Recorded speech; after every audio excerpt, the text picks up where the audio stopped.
नमस्कार, मेरा नाम आलोक है। आप लाइव सिटीज़ देख रहे हैं। 3 अक्टूबर आज की तारीख है और 28 अक्टूबर को पहले चरण का मतदान होना है। नामांकन की प्रक्रिया शुरू हो चुकी है, लेकिन अभी तक बिहार में महागठबंधन हो या एनडीए का खेमा हो, दोनों ही तरफ सीटों का फॉर्मूला सेट नहीं हुआ है। सीनियर जर्नलिस्ट ज्ञानेश्वर हमारे साथ हैं। लगातार मंत्रणा हो रही है, चर्चा हो रही है, भाजपा के वरिष्ठ नेतागण बैठ रहे हैं, मुख्यमंत्री नीतीश कुमार से मुलाकात हो रही है। क्या अपडेट निकल के आया? कल देर रात तक क्या मंथन हुई? क्योंकि जो व्यूअर्स हैं बेसब्री से इंतजार कर रहे हैं, जनता इंतजार कर रही है कि कब ये लोग आपस में सीट बांटेंगे। देखिए, नीतीश कुमार से मुलाकात नहीं हुई। मुलाकात के पहले ही देवेंद्र फडणवीस और भूपेंद्र यादव दिल्ली वापस हो गए हैं।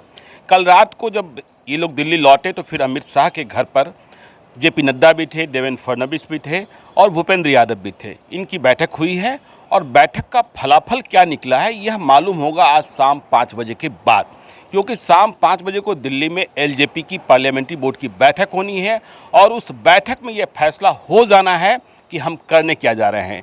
लेकिन एक बात चौंकाने वाली है आलोक, कि कल रात से ही एक नारा गूंजने लगा है, बीजेपी से बैर नहीं, नीतीश तेरी खैर नहीं। और हैरत की बात यह है कि यह नारा आज की तारीख में अभी के वक्त, मतलब जब हम लोग 3 अक्टूबर को चर्चा कर रहे हैं सुबह 9:30 बजे के करीब, तो यह नारा एनडीए के भीतर से गूंजने लगा है। और ये नारा लगा रहे हैं एलजेपी के लोग। रात में हमने कई लोगों से बात करी तो देखिए, एलजेपी का निष्कर्ष ऐसा ही निकलने जा रहा है कि बीजेपी से बैर नहीं, नीतीश तेरी खैर नहीं। ये कौन सा फार्मूला है, कि कौन सा रास्ता है, यह किसी को समझ में बात आती नहीं है। समझ में बात नहीं आ रही है। हम इस पर भी एक सवाल लेंगे आपसे। जेपी नड्डा भाजपा के राष्ट्रीय अध्यक्ष ने कहा जाता है कि अगर वो समझाएं तो बातें समझ में लोगों की आ जाती है। संजय जायसवाल भी जाते हैं या संजय पासवान भी जब कुछ बोलते हैं तो जेपी नड्डा का फोन आता है, वो चुप हो जाते हैं। बिहार में जेपी नड्डा से मुलाकात हुई, ठीक है, अमित शाह से मुलाकात हुई, फिर भी क्या बातें समझ में नहीं आई चिराग पासवान के, या फैसला पहले से ही अडिग था? देखिए, अमित शाह, जेपी नड्डा की बात हम नहीं करेंगे, जेपी नड्डा नेशनल प्रेसिडेंट हैं, लेकिन अमित शाह का यूपी और बिहार में एक शब्द है भौकाल। भौकाल इतना टाइट है। अमित शाह पुराने ज़माने वाली बीजेपी के अटल बिहारी वाजपेयी और लाल कृष्ण आडवाणी की तरह बहुत उदार हृदय वाले नहीं हैं, बहुत सख्त हृदय वाले हैं। तो इतनी सख्ती के बाद भी चिराग पासवान से 2 दिनों में 2 बार मुलाकात होती है, फिर भी चिराग पासवान निकलकर कुछ नहीं बोलते हैं। यह बात सबों के समझ से परे है। और मुलाकात के कुछ घंटे बाद नीतीश कुमार के साथ निश्चय पर एलजेपी आधिकारिक रूप से सवाल उठाती है, लूट का पिटारा, भ्रष्टाचार की बात करती है उस नीतीश कुमार के खिलाफ जो नीतीश कुमार कहते हैं कि 3C, क्राइम, कम्युनलिज्म और करप्शन के खिलाफ मेरा 0 टॉलरेंस है। तो देखिए, बात अमित शाह मनाएं और चिराग पासवान न माने, हमें छोड़ दीजिए। बहुतों को लगता है कि कुछ है, लेकिन क्या है, शाम 5 बजे के बाद यह मालूम होना है। और जिस तरीके से रात से यह नारेबाजी चल रही है, बीजेपी से बैर नहीं, नीतीश तेरी खैर नहीं, देखिए शाम को यह फैसला 5 बजे की मीटिंग के बाद, 5 बजे के पहले कोई सीट शेयरिंग का एनडीए में ऐलान नहीं होना है। आप ये कह रहे हैं कि आज 5 बजे के बाद लोजपा की जो स्टैंड है वो क्लियर हो जाएगी? देखिए, बिहार की सियासत में हाई वोल्टेज ड्रामा होगा आज, पक्का है। हाँ, आज तो होना ही होना है, क्योंकि चिराग पासवान को ऐलान करना होगा, पटना की उड़ान पकड़नी होगी। उन्होंने अपने कार्यकर्ताओं और नेताओं को भले भेज दिया, लेकिन उन्हें स्वयं भी आना पड़ेगा, ठीक है ना। तो आज शाम 5 बजे के बाद बिहार की सियासत बहुत तेज होने वाली है और इसके बाद जेडीयू भी कहेगा बीजेपी को कि आप हल्ला बोलिए चिराग पासवान के खिलाफ। क्योंकि चिराग पासवान की रणनीति क्या है कि जहां जेडीयू लड़ेगी, जहां हम लड़ेगी, वहां हम उम्मीदवार उतारेंगे और जहां बीजेपी होगी वहां उम्मीदवार नहीं उतारेंगे। तो ये बड़ा कंट्राडिक्टरी इलेक्शन होने जा रहा है। पटना के जो पॉलिटिकल कॉरिडोर्स हैं या फिर कई मीडिया की सुर्खियां बटोर रही हैं खबरें, उस पर भी आपसे चर्चा करते हैं। जेडीयू बीजेपी में भी टूट की या फूट की, या बातें हो रही कि मतभेद बहुत ज़्यादा आगे बढ़ गया है, इसमें कितनी सच्चाई है? देखिए, टूट तो नहीं होने जा रही है, कंफर्म। हाँ, टूट नहीं होने जा रही है। फूट की जो बात आप करते हैं, देखिए टूट और फूट में अंतर है। अभी मन में फूट है। मन में फूट किस बात को लेकर है? चिराग पासवान को भी लेकर है और सीटों को लेकर भी है। देखिए, अब जैसे ही चिराग पासवान जेडीयू से अलग होने की घोषणा करेंगे, बीजेपी को यह ऐलान करना होगा कि चिराग पासवान मेरे भी साथ नहीं है। चुनाव प्रचार में, चुनाव अभियान में जो बात होगी वो बात अलग होगी। लेकिन ये बीजेपी को ऐलान करना होगा। ठीक है, संभावनाएं तो बहुत 0% की है, लेकिन अगर बीजेपी ने ऐलान नहीं किया तो? नहीं, ऐलान तो करना पड़ेगा। देखिए, यदि आपको बीजेपी और जेडीयू के साथ रहना है तो आपको ऐलान करना पड़ेगा, ठीक है ना, क्योंकि इस ऐलान के साथ ही जो सीटें एलजेपी को देने के लिए सोची गई थी, चाहे वो सीटें अच्छी हों चाहे बुरी हों, उनकी रिक्तता आ जाएगी, वैकेंसी आ जाएगी। चाहे वो सीटें 20 हो, चाहे 22 हो, चाहे 27 हो, जिन सीटों को एलजेपी के खाते में छोड़ रखा गया था, उन सीटों का बंटवारा भी बीजेपी जेडीयू के बीच होगा और बात यहीं से शुरू होगी। देखिए, कल रात से एक बात चल रही है कि बीजेपी ने जेडीयू पर यह प्रेशर माउंट करना शुरू कर दिया है कि हमारा और आपका जो सीट शेयरिंग है वो करीब करीब बराबर होगा। देखिए, पहले यह कहा जा रहा था कि बड़े भाई की भूमिका में, बहुत बड़े भाई की भूमिका में, जब बात हो रही थी कि 115, 118, 123 और एलजेपी साथ रहेगी तो बीजेपी 100 सीटों पर चुनाव लड़ेगी, बाकी सीटें। तो अब ये ऐसा नहीं होगा। अब बीजेपी और जेडीयू दोनों इस बात पर झगड़ा करेंगे कि हम और आप बराबर की सीटों पर लड़ेंगे। तो ये सीटों की संख्या की बात होगी। और सीटों की संख्या के अलावा जो आपने बात कही, देवेंद्र फडणवीस और भूपेंद्र यादव गए। देखिए, जो मेरी जानकारी है, बीजेपी के जो स्टेट लीडर्स हैं उनकी बहुत नहीं चल रही है। देवेंद्र फडणवीस सीधे अमित शाह को रिपोर्ट करते हैं, सीधे, और कहा जाता है कि मिजाज में वे भूपेंद्र यादव से भी ज़्यादा सख्त हैं, सीधे रिपोर्ट करते हैं।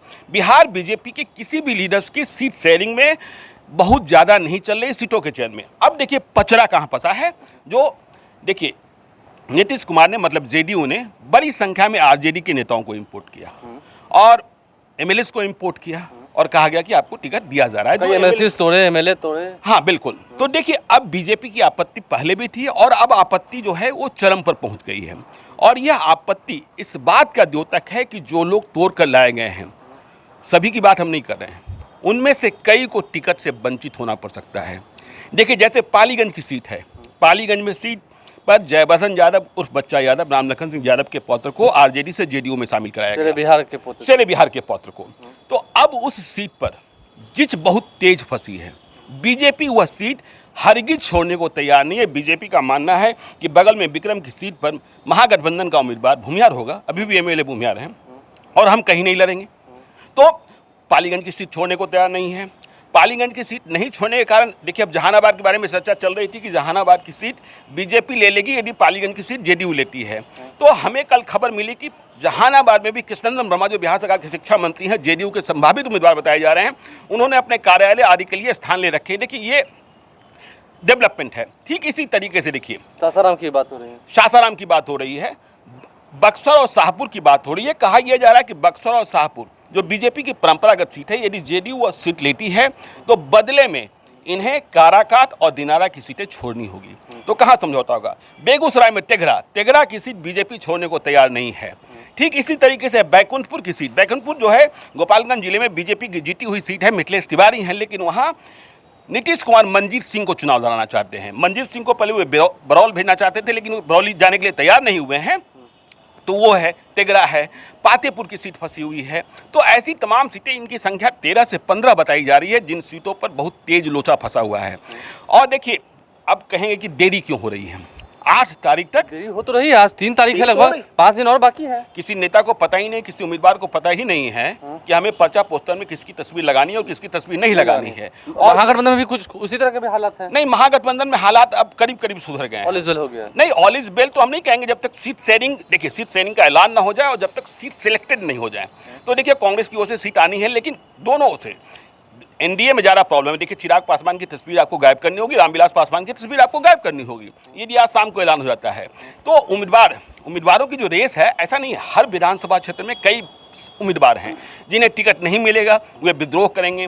तो देरी की वजह एक यह भी है कि यह मौका नहीं देना चाहते हैं ये लोग कि एलजेपी क्या तैयारी कर ले, जेडीयू, और जो विद्रोही हैं वो क्या तैयारी कर लें। देखिए, जिन्हें चुनाव लड़ना है वे अब धीरे धीरे, आज हो गया शनिवार, कल है रविवार, कल रविवार है, छुट्टी है, सोमवार के दिन से लोगों ने नामजदगी का पर्चा खरीदना शुरू कर दिया है, तैयारी शुरू कर दी है। तो आज शाम 5 बजे तक का वक्त जो है बहुत ही अलार्मिंग वक्त है। और 5 बजे के बाद बिहार की सियासत, देखिएगा, मीडिया का स्पेस चिराग पासवान बटोर जाएंगे। चिराग पासवान वहां पहुंच गए हैं जहां से वापस नहीं हो सकते हैं। और एक खबर यह भी आ रही है कि इन पिछले 2-3-4 दिनों में चिराग पासवान ने पूरी पार्टी को एकजुट करने का प्रयास किया है। जैसे पशुपति कुमार पारस के बारे में कहा जा रहा था कि वो नाराज चल रहे हैं, जो उनके चाचा हैं, सांसद हैं हाजीपुर से, सूरजभान सिंह नाराज चल रहे हैं, लेकिन अब नाराजगी दूर होती दिखाई पड़ रही है, एकजुटता दिखाई पड़ रही है, क्योंकि चिराग पासवान यह समझाने में कन्फर्म हो गए हैं कि देखिए ये जो सीटें हमें दे रहे थे, पहली तो संख्या में कम थी और दूसरी जो सीटें हमें दी जा रही थी वह सीटें हमारे काम के लिए नहीं थी। तो अब यह समझाने में ये कामयाब होते दिखते हैं कि ऐसे चुनाव से क्या फ़ायदा था, ऐसी लड़ाई से क्या फ़ायदा था, ऐसी सीटों लेने से फ़ायदा क्या था, संख्या भी कम और जीत की संभावनाएं भी कम। तो अब ये 143 जो ये संख्या बता रहे हैं, तो 143 तो होनी नहीं है यदि केवल आपको जेडीयू और हम के खिलाफ लड़ना है। तो ये तैयार हो गए हैं और आसाम से बिहार की सियासत बहुत तेज होनी है आलोक। देखिए, असम से बिहार की सियासत जो है वो किस करवट बैठेगी, कौन किसके साथ रहेगा, कौन किससे जुदा होगा, और नारे असम से नए नए कौन से निकल कर आएंगे, उन सभी नारों से, वादों से हम आपको रूबरू कराएंगे। इस चर्चा में बने रहने के लिए आपका बहुत बहुत शुक्रिया, आपका भी बहुत बहुत शुक्रिया। हमारे चैनल को सब्सक्राइब कर लें, साथ साथ फेसबुक पेज भी लाइक करें। बिहार चुनाव से जुड़ी हर बड़ी खबर, हर वो बड़ी चर्चा पॉलिटिकल कॉरिडोर्स में जो दौड़ रही है, हर वो लड़ाई झगड़े की बात हम आप तक लेके आएंगे। ट्विटर हैंडल पर भी लाइव स्ट्रीम को फॉलो करें। धन्यवाद।